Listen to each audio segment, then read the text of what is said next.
ठीक है, तो हम लोग पढ़ रहे थे एनर्जी कंसिडरेशन, जो कि ऑक्टेट रूल के थ्रू एक्सप्लेन नहीं हुआ था। तो हम लोग क्या पढ़ रहे थे, इलेक्ट्रोस्टैटिक इंटरेक्शन के थ्रू जो एनर्जी का ट्रांजेक्शन होता है वो कैसे स्टेबल होता है, ठीक है ना। और 2-3 चीज़ पढ़ेंगे, वो तीनों मिला करके बैलेंस बॉन्ड थ्योरी बनेगा। तो हम लोग एनर्जी कंसिडरेशन के द्वारा एक ये कि H2 मॉलिक्यूल एग्जिस्ट करता है, हाइड्रोजन एग्जिस्ट है H2 मॉलिक्यूल, ठीक है। क्यों? क्योंकि जब हाइड्रोजन से हाइड्रोजन एटम जब कन्वर्ट हो जाता है H2 मॉलिक्यूल में, तो number of force of attraction ज़्यादा होता है फोर्स ऑफ रिपल्सन से। कल हम लोग काउंटिंग किए थे, फोर्स ऑफ अट्रैक्शन जो है फोर्स ऑफ रिपल्सन से ज़्यादा हो जाता है, जिसके कारण ये स्टेबल है, बॉन्ड फॉर्मेशन होता है, ठीक है। और दूसरा है कि ये पॉली एक्सक्लूजन प्रिंसिपल को भी फॉलो करता है। जब ये इंटरेक्ट कर रहा है इस तरीके से, जब ये डिस्टेंस इंटरेक्शन हो रहा है ना, हाइड्रोजन का इंटरेक्शन हो रहा है, दो हाइड्रोजन धीरे धीरे नज़दीक आ रहा है, तो ये नज़दीक आने के बाद इंटरपेनेट्रेशन हो रहा है, ठीक है ना। इंटरपेनेट्रेशन हुआ तो एक कॉमन जगह क्रिएट हुआ दोनों के लिए, ठीक है ना। ये जो इंटरपेनेट्रेशन होने वाली ये कॉमन जगह क्रिएट हुआ, इस कॉमन जगह में इलेक्ट्रॉन को रहना है।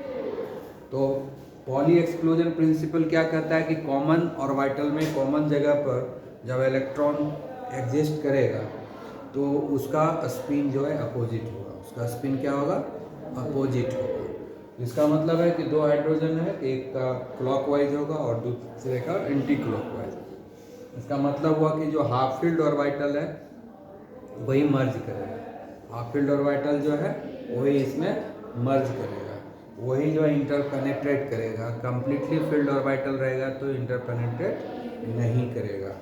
आई बात समझ में? तो इस आधार पर हम लोग देख, इसमें क्योंकि दोनों ही हाफ फील्ड है, हाइड्रोजन के आउटर मोस्ट ऑर्बिट में एक ही इलेक्ट्रॉन है दोनों में, है ना, तो हाफ फील्ड है वो। तो एक जब वो इंटरेक्ट करने लगता है तो अपना स्पिन जो है अपोजिट कर लेता है, एक क्लॉकवाइज में रखता है, दूसरा एंटी क्लॉकवाइज में रखता है, और फिर यहाँ आकर एकोमोडेट हो जाता है। समझ गए ना। और इसी को हम लोग ऑर्बिटल ओवरलैप भी बोलते हैं, मर्जिंग बोलते हैं, शेयरिंग बोलते हैं, पेयरिंग बोलते हैं। इलेक्ट्रॉन का पेयरिंग हुआ, ऑर्बिटल का मर्जिंग हुआ, है ना। और जब मर्ज हो जाता है तो उसको हम शेयरिंग बोलते हैं। पेयरिंग में होगा सिर्फ इलेक्ट्रॉन अगल बगल शेयर हो गया, क्लॉकवाइज एंटी क्लॉकवाइज। इसमें क्या हुआ, इंटरपेनिट्रेशन हो गया, तो यहाँ शेयरिंग हो गया। अगर इंटरपेनिट्रेशन नहीं हो रहा है, सिर्फ इलेक्ट्रॉन पेयर में आ रहा है, तो वो पेयरिंग कहलाएगा, शेयरिंग नहीं कहलाएगा, ठीक है। यहाँ पर क्या हो रहा है, इंटरपेनिट्रेशन हो रहा है, पॉली एक्सक्लूजन प्रिंसिपल को फॉलो कर रहा है, इसलिए ये ज़्यादा स्टेबल होगा, ठीक है। तो ये हाइड्रोजन मॉलिक्यूल एग्जिस्ट करता है। अब देखो ये कॉन्सेप्ट इतना बढ़िया है कि जैसे हम लोग बोलते हैं हाइड्रोजन H2 के रूप में एग्जिस्ट करता है, but He2 does not exist, He2 does not exist, नहीं ना एग्जिस्ट करता है। He2 H ही रहता है ना, हाँ H ही रहता है ना। Helium doesn't exist as He2, it exist as He only. एक ही एटम होता है, मॉलिक्यूल मोनो एटॉमिक मॉलिक्यूल्स, ठीक है ना। तो ये जो है He है, तो He के रूप में ही क्यों एग्जिस्ट करता है, ये हमको देखना पड़ेगा, ठीक है।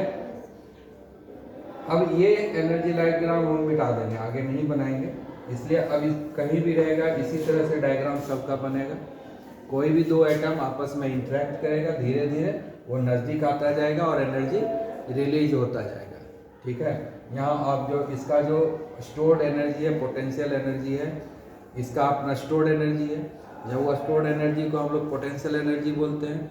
जब तक वो एनर्जी एक्शन में नहीं आता है उसको हम जीरो मानते हैं। जब एक्शन में आता है तो एनर्जी रिलीज करने लगता है, क्योंकि हम इसको जीरो मान लिए हैं, तो एनर्जी जो रिलीज होगा उसको नेगेटिव में दिखाना होगा, इसलिए हम नेगेटिव हो रहा है, धीरे धीरे एनर्जी डिक्रीज हो रहा है, और यहाँ आकर के सबसे ज़्यादा एनर्जी रिलीज होता है। एनर्जी ज़्यादा से ज़्यादा रिलीज होते जा रहा है ना, और पोटेंशियल एनर्जी डिक्रीज होता जा रहा है दोनों हाइड्रोजन का, और सबसे ज़्यादा कम पोटेंशियल एनर्जी यहाँ पर है, सबसे कम पोटेंशियल एनर्जी दोनों का यहाँ पर है, इसलिए सबसे ज़्यादा स्टेबल होगा। सबसे कम एनर्जी जब होता है किसी चीज़ का, उसी में वो सबसे ज़्यादा स्टेबल होता है।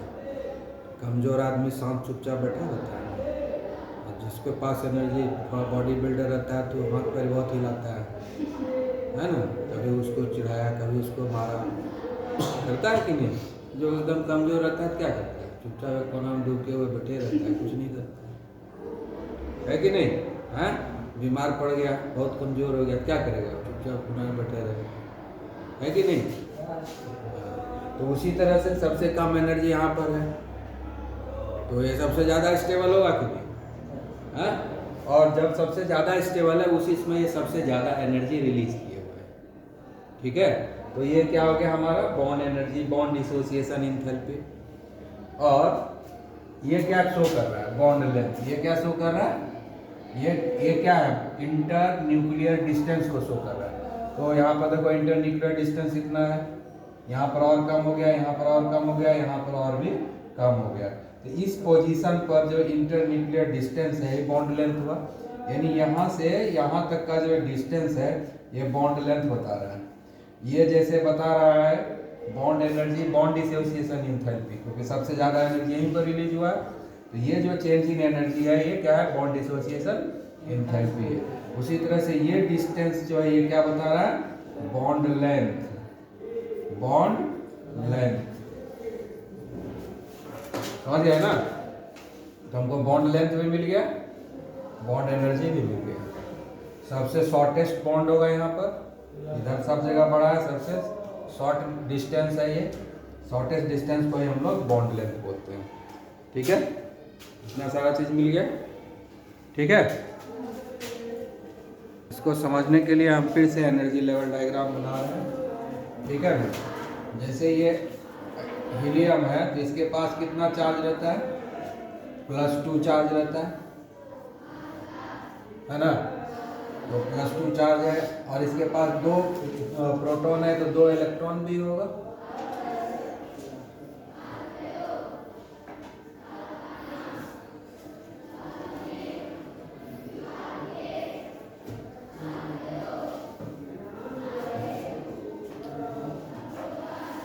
दूसरा हीलियम हम इधर लेते हैं, इसके पास भी +2 चार्ज है।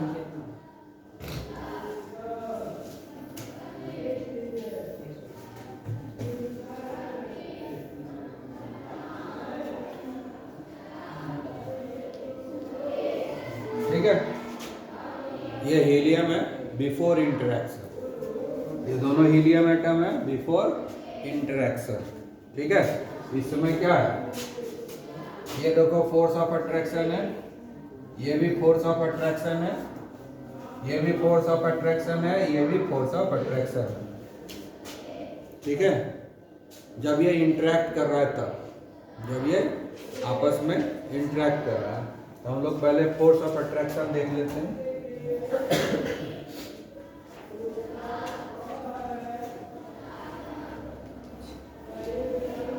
अब देखो नया फोर्स ऑफ अट्रैक्शन कौन कौन आएगा, जब ये दोनों इंटरेक्ट करेगा। बिफोर इंटरेक्शन 1 2 3 4, ये 4 फोर्स ऑफ अट्रैक्शन है। ये इलेक्ट्रॉन इसी का है ना, ये इलेक्ट्रॉन इसी का है, इसी हीलियम का ये इलेक्ट्रॉन होगा दोनों।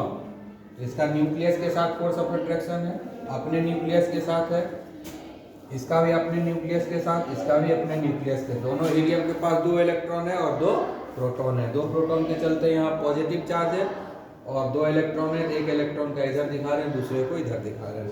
उसी तरह इधर भी 2 इलेक्ट्रॉन दिखा रहे हैं, यहाँ हीलियम का पॉजिटिव चार्ज है न्यूक्लियस में, और 2 इलेक्ट्रॉन को 2 जगह दिखा रहे हैं।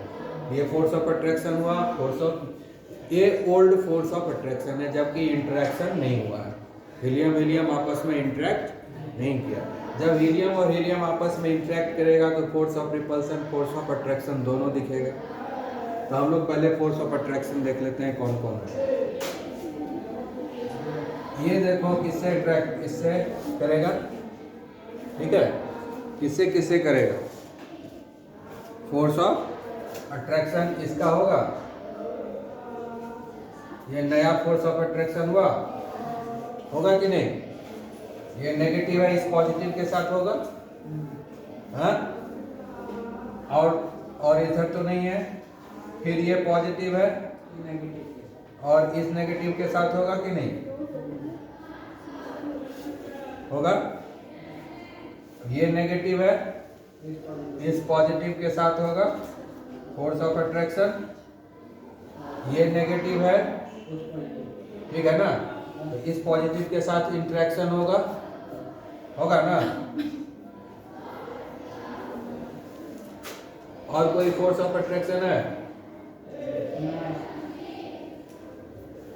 ये पॉजिटिव इस दोनों नेगेटिव के साथ अटैच हो गया और ये पॉजिटिव इस दोनों नेगेटिव के साथ अटैच हो गया, तो नया कितना आया, एक दो तीन चार आया नया फोर्स ऑफ अट्रैक्शन। ये जो है old force of attraction, old force of attraction, और डॉटेड ये है new force of attraction. Old मतलब है कि जब वो नहीं किया था एक दूसरे से इंटरेक्शन, ठीक है ना, हाँ।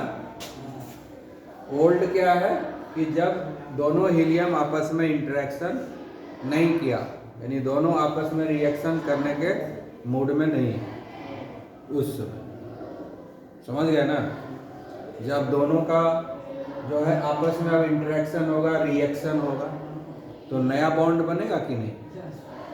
तो ये पुराना बॉन्ड हो गया जब रिएक्शन नहीं हुआ था, और जब रिएक्शन हुआ तब नया बॉन्ड बना, तो ये फोर्स ऑफ अट्रैक्शन 4 डेवलप हुआ, 2 पहले से था ओल्ड और 4 नया डेवलप हुआ जब दोनों के बीच में रिएक्शन हुआ। तो टोटल अभी 6 फोर्स ऑफ अट्रैक्शन दिख रहा है इसमें, 4 नया और 2 पुराना। पुराना कितना है 2, नया कितना है 4, 6 है टोटल। अब फोर्स ऑफ अट्रैक्शन जरा हम लोग इधर फोर्स ऑफ रिपल्सन अब जरा देखते हैं। इस नेगेटिव चार्ज को हम यहाँ दिखा रहे हैं, ठीक है, इस नेगेटिव चार्ज को हम यहाँ दिखा रहे हैं, ठीक है।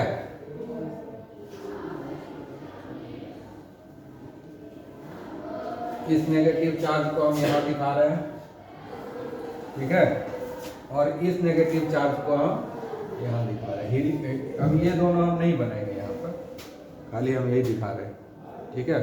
पहले इसमें देखते हैं, नहीं ये भी बनाना भी पड़ेगा ना, क्योंकि इसमें भी तो रिपल्सन, पहले देखो कि रिपल्सन नहीं था, पहले ओल्ड बॉन्ड जब था तो सिर्फ अट्रैक्शन था, रिपल्सन नहीं था, लेकिन जब इंटरेक्शन होगा तो रिपल्सन भी है। जब ये फोर्स ऑफ मतलब ये दोनों जब इंटरेक्ट नहीं कर रहा था तो ये भी फोर्स ऑफ अट्रैक्शन, ये भी फोर्स ऑफ अट्रैक्शन, ये भी फोर्स ऑफ अट्रैक्शन, ये भी फोर्स, कोई फोर्स ऑफ रिपल्सन नहीं था जब दोनों इंटरेक्ट नहीं किया था। जब इंटरेक्शन किया, ठीक है ना, तब फोर्स ऑफ रिपल्सन आया, ठीक है। फोर्स ऑफ अट्रैक्शन तो आया ही, साथ में फोर्स ऑफ रिपल्सन भी आया, ठीक है ना।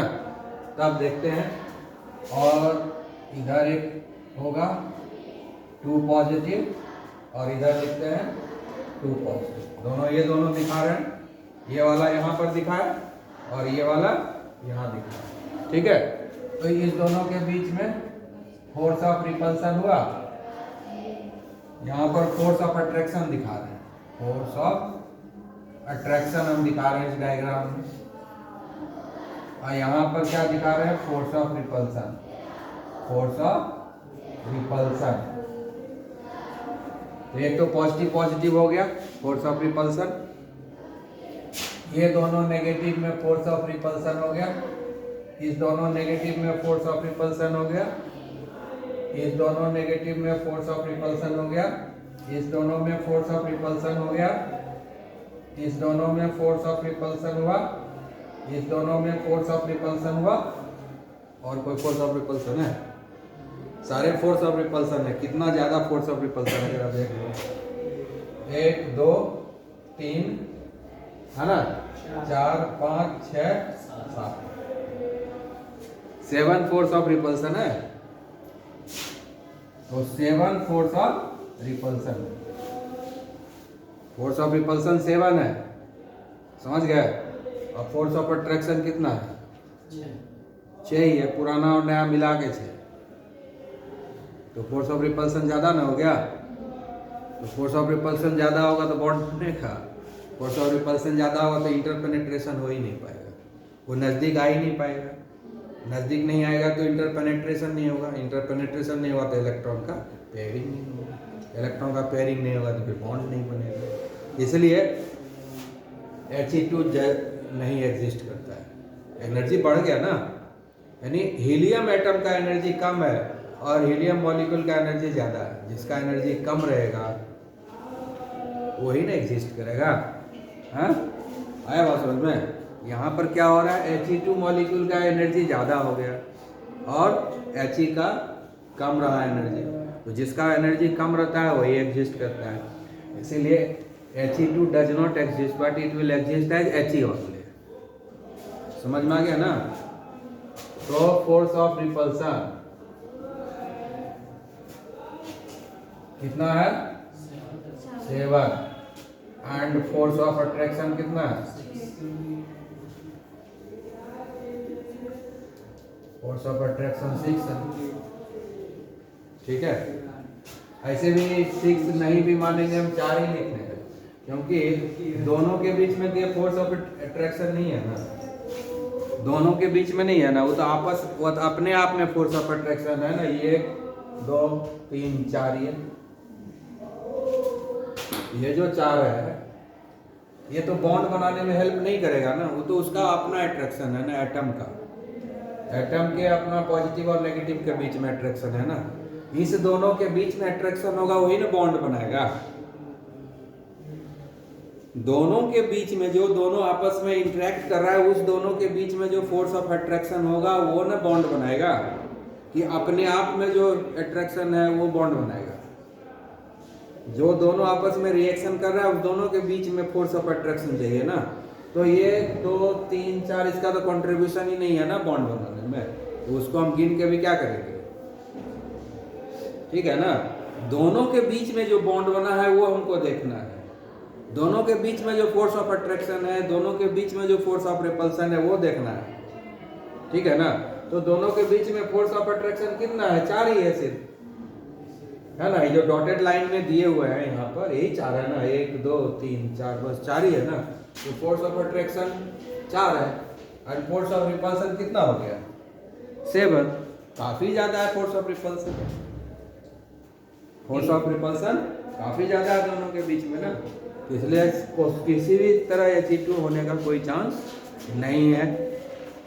फोर्स ऑफ रिपल्सन जब ज़्यादा है तो उसका जो एनर्जी ज़्यादा होगा और ज़्यादा हायर एनर्जी स्टेट में जो होता है वो स्टेबिलिटी का प्रॉब्लम होता है। ठीक है ना, आया समझ में।